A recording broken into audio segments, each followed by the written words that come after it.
Bonjour, je suis Sarah Folador et je vous souhaite la bienvenue donc pour la deuxième journée de session de prospection en live sur LinkedIn.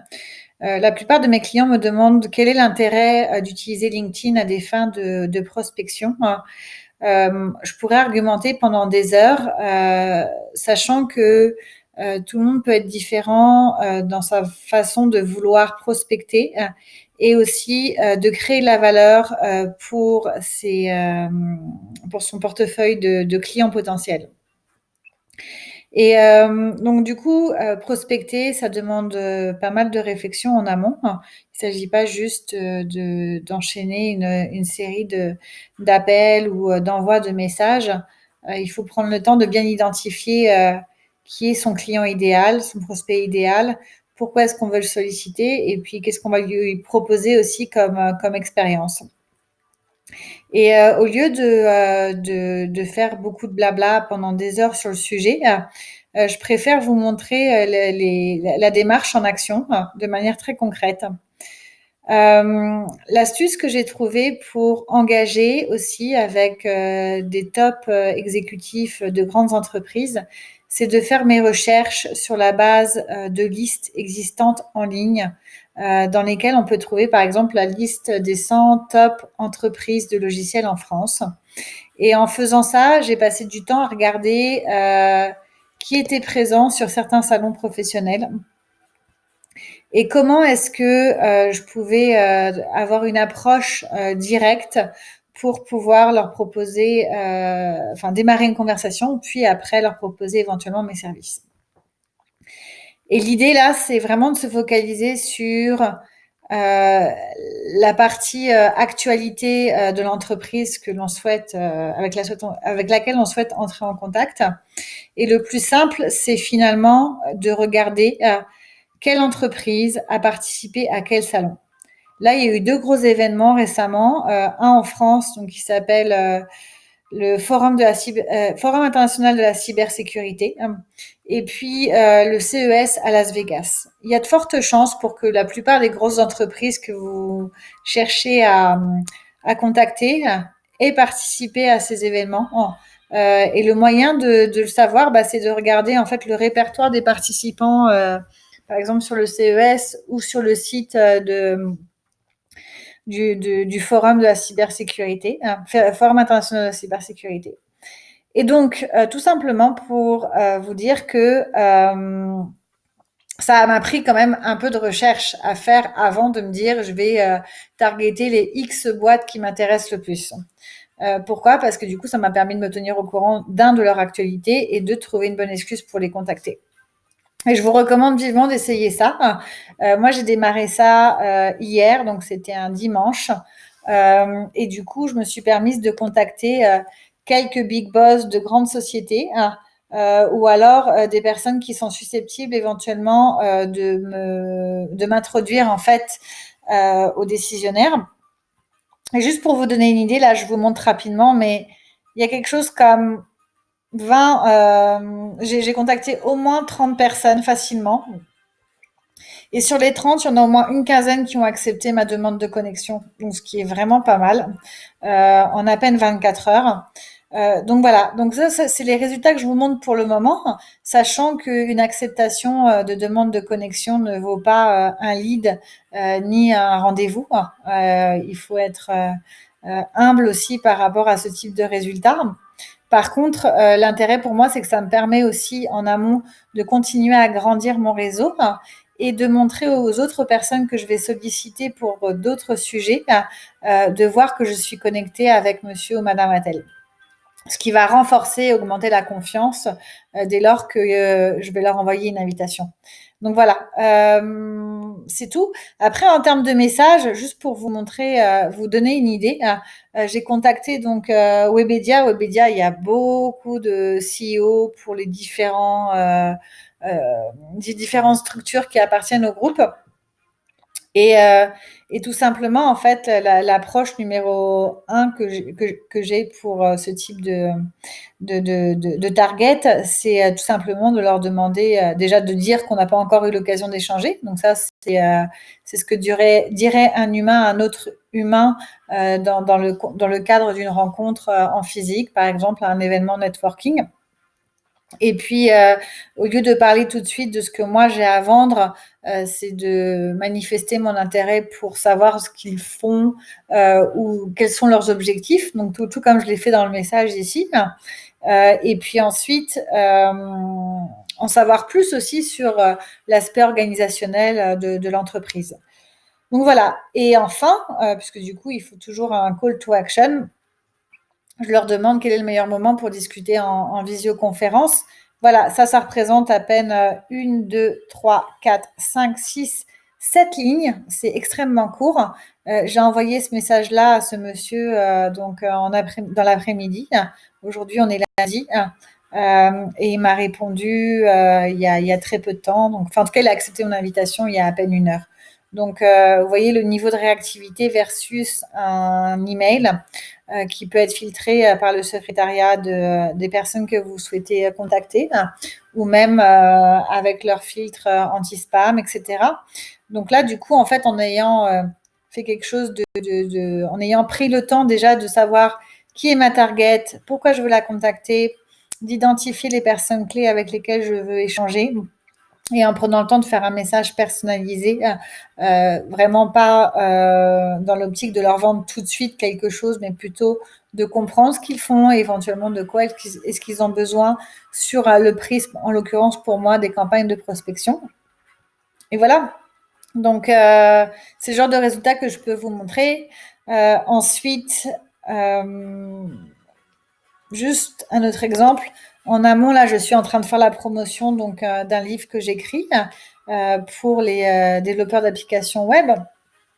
Et puis là, tout simplement, pour cette personne, puisque du coup, j'ai vu que cette personne était CTO.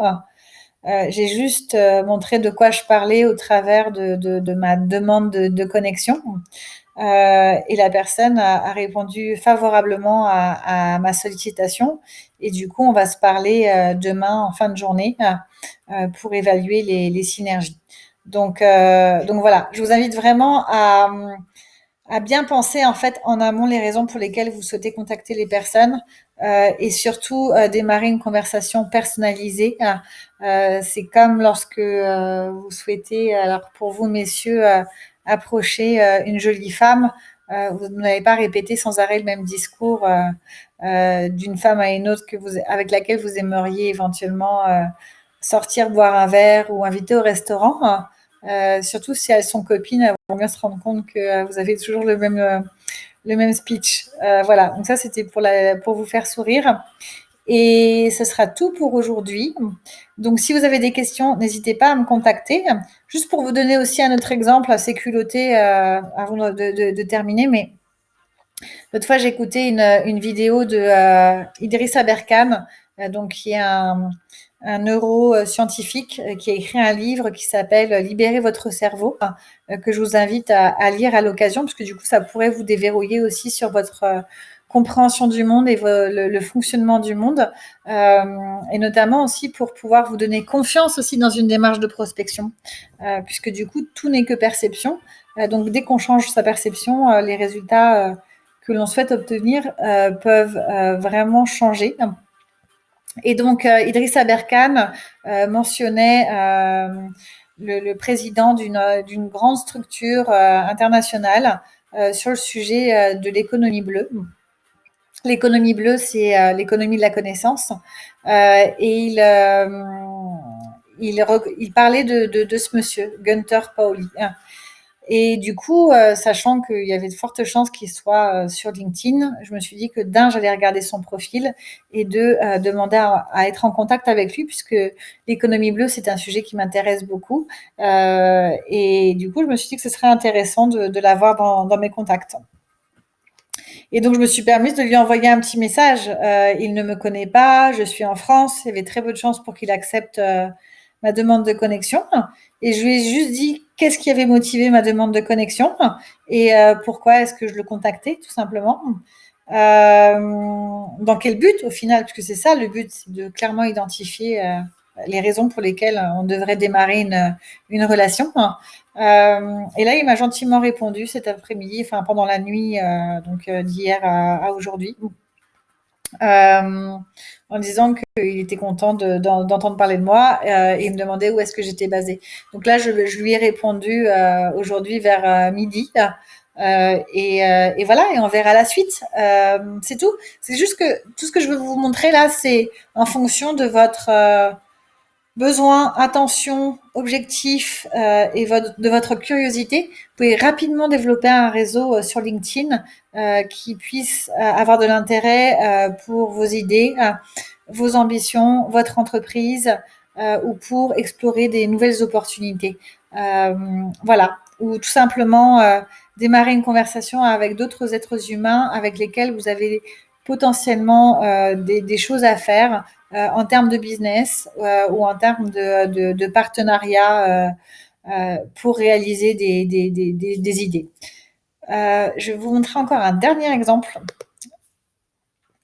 Pour moi, ça me paraît important aussi parce que du coup, souvent, on fait l'effort pour aller pour solliciter un premier contact, mais on est moins bon à faire des suivis. Donc, ce que je vous invite à faire, c'est à être réactif dès lors que les personnes que vous avez contactées ont accepté d'échanger avec vous ou vous ont accepté dans leur réseau. Et envoyer rapidement un petit merci et proposer aussi une date. Parce que du coup, une date pour un échange, même si c'est uniquement en visioconférence. Moi, je suis très précise en demandant ses disponibilités pour cette semaine et non pas pour dans un mois ou dans 6 mois. Euh, le cerveau aime bien qu'on le guide et qu'on lui dise quoi faire. Donc, faites la démarche, faites l'effort de préciser aussi votre demande lorsque vous faites des suivis ou des sollicitations. Voilà, je vous dis à très vite. On peut se reparler, donc je referai une autre petite vidéo demain. Demain, donc on sera donc mardi et on fera le point sur les résultats obtenus en termes d'obtention de rendez-vous dans l'objectif pour moi d'augmenter donc mon chiffre d'affaires et de développer un portefeuille de clients qui ont des ressources et qui soient structurés de telle manière à ce que je puisse développer un business pérenne et qui apporte de la valeur à mon entreprise, qui crée de la valeur aussi pour les collaborateurs des entreprises avec lesquelles je vais être amenée à travailler et que ça vous serve aussi éventuellement donc d'exemple et d'inspiration pour que vous aussi, vous osiez frapper aux portes sans aucune appréhension et que vous puissiez vous-même aussi développer votre réseau d'affaires quel que soit votre métier, quelle que soit votre expertise, quelle que soit votre origine sociale, quel que soit le milieu dans lequel vous évoluez actuellement, je peux vous dire que tout est possible et LinkedIn est un des outils qui peut vraiment favoriser ce changement et la transformation de votre réalité en focalisant sur le développement de réseaux. Voilà.